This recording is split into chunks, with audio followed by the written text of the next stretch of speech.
بسم اللہ الرحمن الرحیم۔ السلام علیکم ناظرین، آج جو ویڈیو ہم آپ کے ساتھ شیئر کر رہے ہیں یہ بہت معلوماتی ہے اور آپ کے علم میں اضافہ کرے گی۔ اگر آپ ہمارے چینل پر نئے ہیں تو ہمارے چینل کو سبسکرائب کریں اور بیل آئیکن کو ضرور پش کریں تاکہ آپ کو ہماری آنے والی ویڈیو کی نوٹیفیکیشن ملتی رہے۔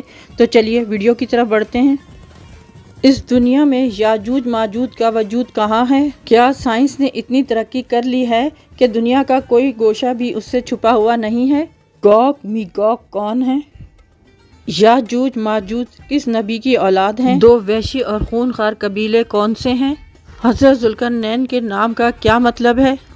قرب قیامت میں کون سی دیوار ٹوٹے گی؟ کون سی قوم پوری دنیا میں پھیل جائے گی اور قتل و غارت کرے گی؟ سد سکندری کس دیوار کو کہا جاتا ہے؟ عبرانی اور عربی میں قرن کا کیا معنی ہے؟ کیا اسلامی کتب میں ان کا ذکر موجود ہے؟ دنیا میں یاجوج ماجوج کا وجود کہاں ہے؟ ان تمام سوالوں کا جواب آپ کو اس ویڈیو میں ملے گا، لیکن اس کے لیے ضروری ہے کہ آپ ویڈیو کو اسکپ نہ کریں اور پورا دیکھیں۔ ویڈیو پسند آئے تو لائک شیئر اور سبسکرائب کریں اور ایک پیارا سا کمنٹ چھوڑیں۔ تو ویڈیو کی طرف بڑھتے ہیں۔ یاجوج ماجوج یاہ بن نوح کی اولاد میں سے ہیں۔ ذوالقرنین بادشاہ نے اس کے راستے کو جو دو پہاڑوں کے درے میں تھا ایک آئینی دیوار سے مستحکم کر کے بند کر دیا۔ قرب قیامت میں وہ دیوار ٹوٹ جائے گی اور یہ غارت گر قوم دنیا میں پھیل جائے گی اور کوئی ان کا مقابلہ نہ کر سکے گا۔ آخر آسمانی وبا سے خود بخود مر جائیں گے۔ یاجوج ماجوج کا آخری زمانے میں نکلنا علم الہی میں طے شدہ ہے، یہ کہ ان کا خروج قیامت کی نشانی کے طور پر قرب قیامت میں ہوگا۔ اسی بنا پہ حدیث نبوی میں ان کے خروج کو قیامت کی علامات کبریٰ میں شمار کیا گیا ہے، اور بہت سی حدیث میں بھی ارشاد فرمایا گیا ہے ان کا خروج سیدنا عیسیٰ علیہ السلام کے زمانے میں ہوگا۔ قرآن و حدیث کی تصریحات سے یہ بات ثابت ہے کہ یاجوج ماجوج کا وجود ہے، اور جب اللہ کے علم میں طے شدہ وقت پورا ہو جائے گا تو وہ اللہ کے حکم سے زمین پر نکلیں گے۔ چونکہ ان کا جغرافیائی محل وقوع یعنی سد ذوالقرنین کس جگہ واقع ہے اور قوم یاجوج ماجوج کون سی قوم ہے، اس وقت کہاں کہاں بستی ہے، اس پر شریعت کے احکام کا مداوا نہیں ہے اور نہ ہی اس پر نجات کا مدار ہے، اور نہ ہی کوئی اسلامی عقیدہ موقوف ہے۔ باقی یہ دعویٰ کہ سائنس کی ترقی کی وجہ سے اب دنیا کا کوئی چپا چھپا نہیں، یہ دعویٰ غلط اور بے دلیل ہے۔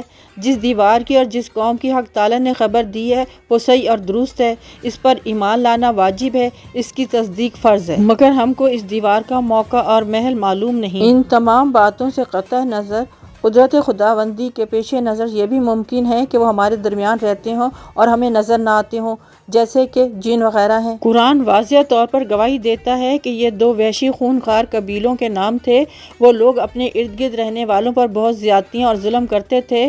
مفسر علامہ طباطبائی نے المیزان میں لکھا ہے کہ توریت کی ساری باتوں سے مجموعی طور پر یہ معلوم ہوتا ہے کہ ماجوج یاجوج ایک نہیں کئی بڑے بڑے قبیلے تھے۔ یہ شمالی ایشیا کے دور دراز علاقوں میں رہتے تھے۔ یہ جنگجو اور غارت گر اور ڈاکو قسم کے لوگ تھے۔ یہاں کے لوگوں کی آبادی بڑی تیزی سے پھلتی پھولتی تھی۔ آبادی زیادہ ہونے پر یہ لوگ مشرق کی سمت یا نیچے جنوب کی طرف چلے جاتے تھے اور سیل رواں کی طرح ان علاقوں میں پھیل جاتے تھے۔ تاریخ کے مطابق سیلاب کی مانند ان قوموں کے اٹھنے کے مختلف دور گزرے ہیں۔ علامہ الوسی رحمۃ اللہ علیہ کا کلام روح المعانی میں ہے، یاجوج ماجوج کون ہیں؟ لوگوں نے اس پر کلام کیا، یاجوج ماجوج کون لوگ ہیں؟ حدیث کا قول یہ ہے کہ یاجوج ماجوج بنی نوح انسان کی دو قوموں یا دو قبیلوں کا نام ہے۔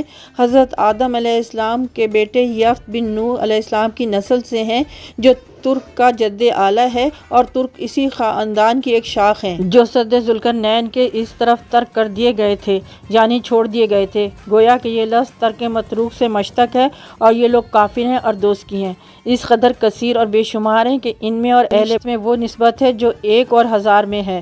بخاری کی حدیث میں ہے کہ اللہ تعالیٰ قیامت کے دن آدم علیہ السلام کو حکم دیں گے کہ وہ اپنی اولاد سے دوزخ کا لشکر جدا کیجیے۔ عرض کریں گے کس قدر؟ ارشاد ہوگا ہر ہزار سے ایک کم ہزار۔ اور بعض علماء یہ کہتے ہیں کہ یاجوج ماجوج آدم کی اولاد سے تو ہیں مگر ہوا کے پیٹ سے نہیں، گویا وہ عام آدمیوں کے محض باپ شریک بھائی ہیں۔ حافظ عسقلانی رحمۃ اللہ علیہ فرماتے ہیں کہ یہ بات سوائے کہب الابار کے کسی اور سے منقول نہیں، اور بعض کہتے ہیں کہ یاجوج اور ماجوج محض ترکوں کے دو قبیلے ہیں۔ کورش کے زمانے میں بھی ان کی طرف ایک حملہ ہوا۔ یہ تقریباً 500 قبل مسیح کی بات ہے، لیکن اس زمانے میں ماد اور فارس کی متحدہ حکومتیں معرض وجود میں آ چکی تھیں، لہٰذا حالات بدل گئے اور مغربی ایشیا ان قبائل کے حملوں سے آسودہ خاطر ہو گیا۔ لہٰذا یہ زیادہ صحیح لگتا ہے کہ یاجوج اور ماجوج انہی وحشی قبائل میں سے تھے۔ جب قریش ان علاقوں کی طرف گئے تو قفقاز کے لوگوں نے درخواست کی کہ ان قبائل کے حملوں سے بچایا جائے، لہٰذا انہیں وہ مشہور دیوار تعمیر کرائی جسے دیوار ذوالقرنین کہتے ہیں۔ رچرڈ این فرائی کی تحقیق کے مطابق حضرت عیسیٰ کی پیدائش سے 580 سے 590 برس پہلے پیدا ہونے والے سائرس اعظم نے اخمینی سلطنت کی بنیاد رکھی، جس کا مرکز فارس تھا۔ سائرس اس کا نام تھا یا لقب واضح نہیں، لیکن فرائی کہتا ہے کہ وہ ایک روادار اور مثالی بادشاہ تھے۔ بائبل میں ان کا ذکر بائبل میں قیس یہودیوں کو آزاد کروانے والے کے طور پر کیا گیا ہے۔ عبرانی اور عربی میں قرن کے معنی سینگ ہیں، پس ذوالقرنین کا مطلب ہوا 2 سینگوں والے۔ یہ ان کی جنگی خود یا ہیلمٹ کی جانب اشارہ ہے۔ آزاد لکھتے ہیں کہ ذوالقرنین کا سراغ بنی اسرائیل کے نبی دانیال کی کتاب میں ملتا ہے، جس میں انہوں نے خواب میں 2 سینگوں والے بکرے کو پوری دنیا فتح کرتے ہوئے دیکھا تھا، جو حضرت دانیال کے ہمعصر سائرس اعظم تھے۔ ایک آیت کے مطابق ذوالقرنین کو اللہ تعالیٰ نے براہ راست مخاطب کیا اور شروع کے مفسرین انہیں نبی قرار دیتے ہیں۔ بعد میں آنے والے ابن تیمیہ اور ان کے شاگرد حافظ بن کثیر بھی اسی تفسیر کی تائید کرتے ہیں۔ محترم ناظرین، اب یہ جان لیتے ہیں کہ ذوالقرنین نے وہ دیوار کیوں بنائی جسے بہت سے مفسرین قرآن نے سد ذوالقرنین کہا ہے۔ اپنی فتوحات کے زمانے میں ذوالقرنین ایک ایسی جگہ پہنچے جہاں قرآن کے مطابق پہاڑوں کے پیچھے ایک ایسی قوم آباد تھی جو کسی کی بات کو نہیں سمجھتے تھے۔ کسی مترجم کے ذریعے وہ گفتگو ہوئی ہوگی جس کا حوالہ قرآن کی 18ویں سورہ کہف کی آیات کے اس ترجمے میں ہے۔ ان لوگوں نے کہا، ذوالقرنین یاجوج اور ماجوج زمین میں فساد کرتے ہیں، بھلا ہم ان کے لیے کس طرح انتظام کریں کہ ہمارے اور ان کے درمیان ایک دیوار کھینچ دیں۔ ذوالقرنین نے کہا، خرچ کا جو مقدور خدا نے مجھے بخشا ہے وہ بہت اچھا ہے، تم مجھے قوت سے مدد دو، میں تمہارے اور ان کے درمیان ایک مضبوط اوٹ بنا دوں گا۔ عبرانی بائبل میں گوگ یاجوج وہ ہے جس کے اسرائیل پر حملہ آور ہونے کی پیشن گوئی کی گئی تھی، اور میگوگ ماجوج وہ سرزمین ہے جہاں سے وہ آیا۔ اسرائیل اب حضرت یعقوب کا لقب ہے جو یہود کے 12 خاندانوں کے جد اعلیٰ ہے، اور انہی کی نسبت سے یہود بنی اسرائیل کہلاتے ہیں۔ مسیح صحیفوں میں بھی گوگ اور میگوگ کو خدا کے لوگوں کے خلاف بری طاقت کہا گیا ہے۔ سامعین، اب آتے ہیں اصل واقعے کی طرف۔ یاجوج ماجوج ایک ایسی قوم ہے جو اللہ کی سخت نافرمان اور آبادی بہت زیادہ ہے۔ انہیں سکندر ذوالقرنین نے اللہ کے حکم سے ایک دیوار کے پیچھے قید کر دیا تھا۔ اس کے بارے میں کہا جاتا ہے کہ یہ حضرت آدم علیہ السلام کے تیسرے بیٹے یافت کی اولاد میں ہیں، جنہوں نے زمین پر بہت زیادہ فساد برپا کیا ہوا تھا۔ یاجوج اور ماجوج 2 الگ قبیلے ہیں۔ ان کے ظلم سے لوگ تنگ آئے ہوئے تھے۔ ان کے بعد حضرت ذوالقرنین نے ان کے آگے دیوار بنائی جسے سد سکندری یا سد ذوالقرنین کے نام سے بھی جانا جاتا ہے۔ قرآن پاک میں اس دیوار کی تعمیر کا ذکر سورہ کہف میں کیا گیا ہے۔ اللہ تعالیٰ ارشاد فرماتے ہیں، اور آپ سے ذوالقرنین کا حال پوچھتے ہیں تو کہہ دو، اب میں تمہیں اس کا حال سناتا ہوں۔ ہم نے اسے زمین میں حکمرانی دی اور ہر طرح کا ساز و سامان دیا تھا۔ اس نے ایک ساز و سامان تیار کیا، یہاں تک کہ جب سورج ڈوبنے کی جگہ پہنچا تو اسے ایک گرم چشمے میں ڈبوتا ہوا پایا۔ وہاں ایک قوم بھی پائی۔ ہم نے کہا، اے ذوالقرنین، یا انہیں سزا دو یا ان میں سے نیک سلوک کرو۔ کہا، جو ان میں ظالم ہے اسے تو ہم سزا دیں گے ہی، پھر وہ اپنے رب کے ہاں لوٹایا جائے گا، پھر وہ اسے بھی سخت سزا دے گا، اور جو ایمان لائے گا اور نیکی کرے گا اسے نیک بدلہ دیا جائے گا، پھر ہم بھی اپنے معاملے میں اسے آسانی حکم دیں گے۔ یہاں تک کہ جب 2 پہاڑوں کے درمیان پہنچا تو ان دونوں نے اس کی طرف ایک ایسی قوم کو دیکھا جو بات نہیں سمجھ سکتی تھی۔ انہوں نے کہا، اے ذوالقرنین، بے شک یاجوج ماجوج اس ملک میں فساد کرنے والے ہیں، پھر کیا ہم آپ کے لیے کچھ محصول مقرر کر دیں اس شرط پر کہ آپ ہمارے اور ان کے درمیان ایک دیوار بنا دیں گے؟ کہا، جو میرے رب نے قدرت دی ہے کافی ہے، سو طاقت سے میری مدد کرو، میں تمہارے اور ان کے درمیان ایک مضبوط دیوار بنا دوں گا۔ مجھے لوہے کے تختے لا دو۔ یہاں تک کہ جب دونوں سروں کے بیچ کو برابر کر دیا تو کہا، دھنکو۔ یہاں تک کہ جب اسے آگ کر دیا گیا تو کہا، تم میرے پاس تانبا لاؤ تاکہ اس میں ڈال دوں۔ پھر وہ اس پر نہ چڑھ سکتے تھے اور نہ ہی اس میں نقب لگا سکتے تھے۔ کہا، یہ میرے رب کی رحمت ہے، پھر جب میرے رب کا وعدہ آئے گا تو اسے ریزہ ریزہ کر دے گا، اور میرے رب کا وعدہ سچا ہے، اور ہم چھوڑ دیں گے بعض ان کے بعض میں گھسیں گے۔ اور سور پھونکا جائے گا، پھر ان سب کو جمع کریں گے۔ اس طرح ایک اور جگہ بھی اللہ تعالیٰ نے یاجوج ماجوج کا ذکر فرمایا ہے۔ سورہ انبیاء میں ارشاد ربانی ہے، یہاں تک کہ جب یاجوج اور ماجوج کھول دیے جائیں گے وہ ہر بلندی سے دوڑتے ہوئے اتریں گے۔ محدثین اور مفسرین میں یاجوج ماجوج کی قوم اور ذوالقرنین کی دیوار کے حوالے سے بہت سے اختلافات پائے جاتے ہیں۔ اب تک 5 ایسی دیواریں سامنے آ چکی ہیں جن کے بارے میں قیاس کیا جاتا ہے کہ ان کے پیچھے یاجوج ماجوج کو قید کیا گیا ہے۔ ان میں سے ایک دیوار چین بھی ہے، لیکن یہ عام مسالے سے بنی ہوئی ہے۔ یمن میں دیوار معرب کے بارے میں بھی سد ذوالقرنین ہونے کا گمان کیا جاتا ہے، لیکن یہ سیلاب روکنے کے لیے بنائی گئی تھی۔ قفقاز میں دریائے خزر اور بحر اسود کے درمیان دیوار کی طرح کا ایک پہاڑی سلسلہ شمال اور جنوب کو الگ کرتا ہے، یہاں ایک لوہے کی دیوار موجود ہے۔ یاجوج ماجوج حضرت ذوالقرنین کی بنائی گئی دیوار کے پیچھے قید ہیں، جو قرب قیامت کے وقت ظاہر ہوں گے اور زمین پر خوب فتنہ پھیلائیں گے۔ بعض روایات میں آتا ہے کہ یاجوج ماجوج اس دیوار کو گرانے کی کوشش کرتے ہیں لیکن ناکام ہو جاتے ہیں۔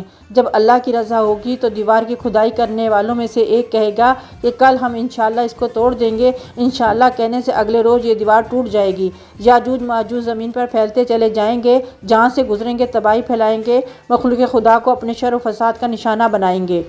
ان کا ایک گروہ جب بھاگتا ہوا جھیل تربیہ سے گزرے گا تو صحیح مسلم کے مطابق وہ سارا پانی پی جائیں گے۔ جب آخری گروہ وہاں سے پہنچے گا تو کہے گا کبھی یہاں پانی ہوا کرتا تھا۔ بحیرہ تربیہ اسرائیل میں تازہ پانی کی سب سے بڑی جھیل ہے، اس کا ذکر توریت اور انجیل میں بھی آیا ہے۔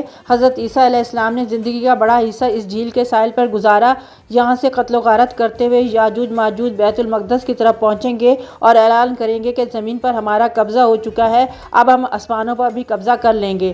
پھر آسمان کی طرف تیر پھینکیں گے جو خون آلود واپس آئیں گے، کوئی ان کا مقابلہ نہ کر پائے گا۔